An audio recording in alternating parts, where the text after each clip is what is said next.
I called it, and I knew it! Yana and Linda were going to start dating. Now, this was to be expected. I guessed this, but to have this happen in this episode, the way the actual drama aspect of the way it was introduced in this episode was handled was freaking awesome. We got to see some major character development between Shinami and freaking Coco actually getting along together. And we knew how they were a couple episodes ago. They literally almost hated each other. So seeing them actually working together kind of and talking, actually having like girls chit chat all together about like who they like or about how to impress Bonner, it really just sets the bar of, wow, this is a really good episode. Now, honestly, this is one of my favorite episodes of Golden Time because of the way they took the direction of the series. For one, basically, anyone that loves getting to see, I guess, you know, Bonner and Linda together, they want those two to be together, probably literally right now after this episode are like, no! That's probably what they're saying right now. And then you got the Coco fans and Bonner fans are probably like, yes! Which I'm kind of on that side.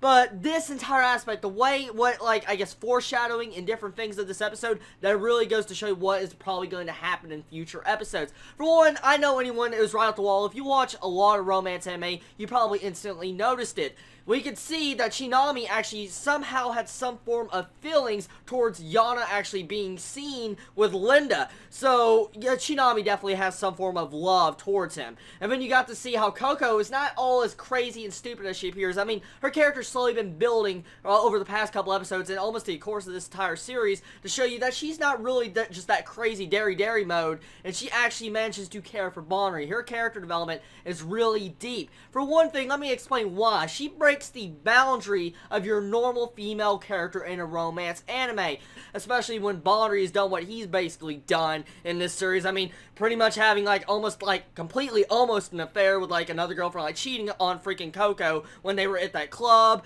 You got just different aspects of what's going on in this story. Coco had all rights of just breaking up with him at this point, but that you could see that Bonner still has mixed feelings about Linda still. You could tell that he's trying to suppress it, trying to hide it, and Coco's starting to notice this, and so she's trying to figure out ways to be able to impress Bonner to make him completely fall in love with her. So in an aspect of this, I think this is a much more mature romance story compared to your average, I guess, romance, because Coco's handling it in a way that makes you intrigued and makes you wonder how is she going to overcome like a childhood friend that Bonner grew up with and loved and wanted to confess to, and we already know Linda basically probably already loves Bonner, so Coco trying to overcome this like hilltop, this challenge, really adds a really interesting story and character development series.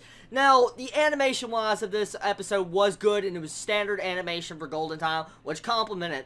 That opening song, once again, I want to say that's a very sad freaking opening song, because there's a lot of hinted moments and foreshadowing in that opening with some depressing outcomes I could probably see happening.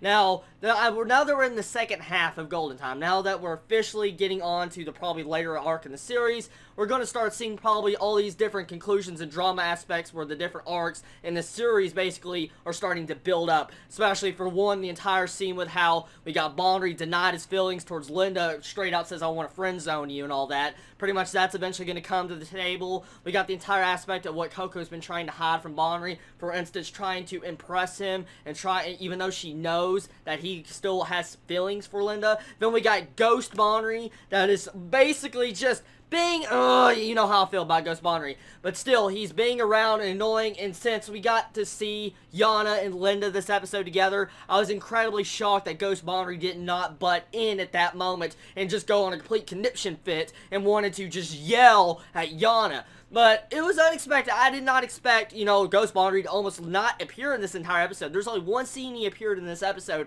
and that was literally right at the end. And I thought he was actually going to have some form of dialogue. Because the first thing that popped in my head when I saw Ghost Bonner, and you had basically Bonner say, oh, I wonder where she came from, or like her background and all that. And then you had Ghost Bonner just look at him, and I bet the first thing thought in his mind when he was thinking was, you're a liar. And so, I like the entire subtle hints of foreshadowing what is to come in the future, and the way the course of the characters are going. It makes an intriguing story that doesn't feel like you're just generic romance story. I don't know if there's anyone else out there in the audience right now that basically agrees with me, but let me know on your thoughts on this series, because the romance is really in depth with how you should actually act in a romance relationship, because it's more mature than you usually see in other anime, and that is why I think Golden Time is one of my favorite romances of last year, and probably it's really still keeping that title almost this year.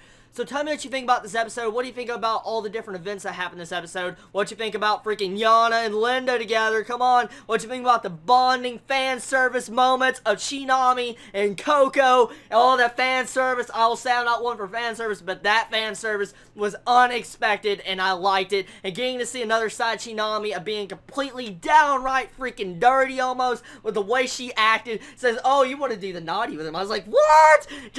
I really like this. Getting to see Shinami's other side and getting to see their bonding. Just all around, I really enjoyed this episode and I loved it so much. Everybody have a wonderful day or night wherever you live. Please stay safe. Chibi out.